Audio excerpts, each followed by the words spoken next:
Assalamualaikum and hi everyone.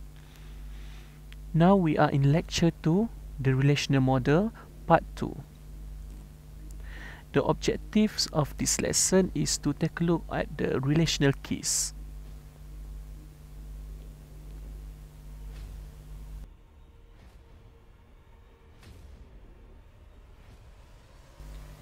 As stated previously, there are no duplicate tuples within a relation. Therefore, we need to be able to identify one or more attributes called the relational keys that uniquely identifies each tuple in a relation. In this example, we can see department ID is the primary key of the table. Relational keys are divided into super key, candidate key, primary key, alternate key, and also foreign key. Super key is defined as an attribute or set of attributes that uniquely identifies a tuple within a relation. Candidate key is a minimal super key with no redundancy. And primary key is the candidate key that is selected to identify uniquely within the key relation. This is the Venn diagram for the keys. Before we go further into the keys, let's take a look at this example. Based on this data, can you identify whether we have a data redundancy or not in this table? This answer is no. Why? Because 101 Hamis, 102 Hamis, or 103 Hamis are three different data. They are unique by the staff ID. Now, let's consider this example.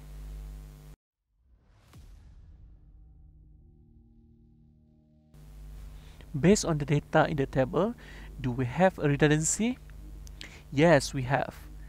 Row 102 Hamis, 102 Hamis is exactly the same. Means data redundancy happens in this table. I hope you understand what redundancy is all about in the database. Now let's consider this example. In our table, we have vehicle ID, car plate number, engine ID, and car name. Before we choose the primary key, first we need to find the super key. Super key is an attribute or combination of attribute that makes a row unique. If we take a look at vehicle ID, does the data unique? If yes, it can become super key. Take a look at car plate number. Does it unique? Yes, it can become super key. Take a look at engine ID. Does it unique? Yes, it can become super key. How about car name? It is not unique. It cannot become super key. Then we combine two different attributes to see whether they are unique or not.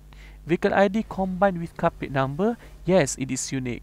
If we combine vehicle ID and engine ID, it is also unique. If we combine vehicle ID and car name, it is also unique. We have taken on the previous example. Okay, 101 proton persona, 103 proton persona, it is unique. Then we can know that vehicle ID and car name is also unique. Then if we combine car plate number and car plate number and engine ID, it is unique. If we combine car plate number and car name, it is also unique. Then if we combine engine ID and car name, it is also unique. After we finish with two different attributes, we can combine three different attributes here. For example, if we combine vehicle ID, car plate number, and engine ID, it is also considered unique. If we combine vehicle ID, car plate number, and car name, it is also unique.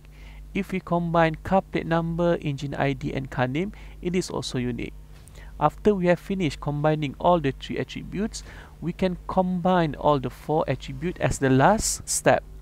If we combine vehicle ID, car plate number, engine ID, and car name, it is of course obvious it will be unique.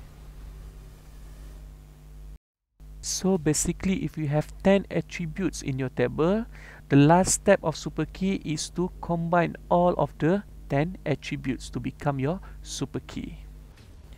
From the super key, we can reduce it to become a candidate key. What is a candidate key? Candidate key is a minimal super key with no redundancy. Based on our data, car name is not unique. Means from the super key, we need to remove all the super keys with car name to get our candidate keys. Now these are the candidate keys that we have after we remove the redundant attribute. The one that we have is vehicle ID, car plate number, we have engine ID, we have combination of vehicle ID and car plate number, vehicle ID and engine ID, car plate number and engine ID, and we have a combination of vehicle ID, car plate number and also engine ID. So from the candidate key, we need to choose one to become our primary key. So normally primary key, we will choose the single attribute. We have three candidates here: vehicle ID, car plate number and engine ID. So the one that I chose is vehicle ID.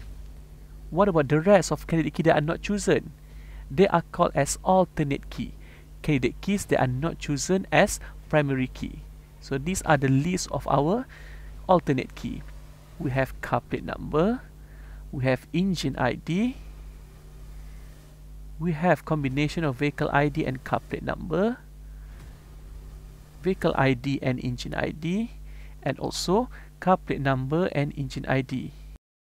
The last alternate key that we have is combination of vehicle ID, car plate number and engine ID. I hope you are clear in finding the super key, candidate key and primary key. Now let's take a look at what is a foreign key. Foreign key is an attribute or group of attributes that serves as the primary key of one relation and also appears in another relation.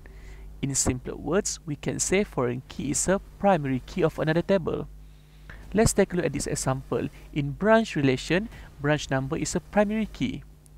However, in staff relation, branch number is a foreign key which are referring to branch number in the branch relation.